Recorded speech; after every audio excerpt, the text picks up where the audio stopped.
জায়গায় জমিয়ে রেখেছে তার জাকাত আদায় করতে পারে, যারা আল্লাহকে রাজি করার জন্য ঈদগাহ প্রাঙ্গণে আসতে পারে, পুরো রমজান মাস সুস্থ থাকার পরে রোজা রাখে তারা রোজাও রাখতে পারে।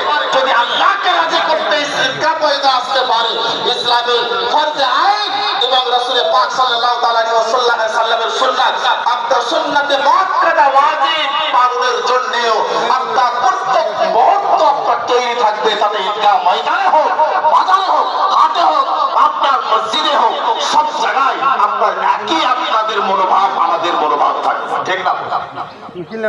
কিন্তু আমাদের মন মানসিকতা হয়তো ঈদগাহ যাওয়ার নাম ঈদ নয়।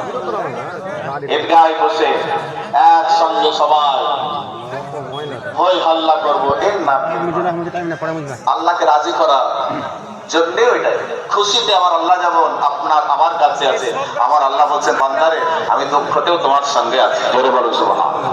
ভাইরা আমার, বক্তব্য লম্বা করবো না, যেহেতু টাইম হয়ে এলো। আমি এবার নামাজের নিয়ম নিয়ম বর্ণনা করবো, ইনশাআল্লাহ তারপর নামাজ আরম্ভ হবে। ভাইরা আমার, যারা এখনো শুনতে পাচ্ছে, যদি শুনতে পান খুব তাড়াতাড়ি আসো। এবার নামাজ ইনশাআল্লাহ আরম্ভ হবে। তার পূর্বে আমি নামাজের কিছু বিষয়টা বলে দিই, যেহেতু হয়ে গেল 1 বছর নামাজ অনেকে বলে যেতে পারেন আমরা ওই মুসলমান যে নামাজ 8 দিনে পড়ি একবার, আর না হলে 360 দিনে পড়ি। আল্লাহ আমাদের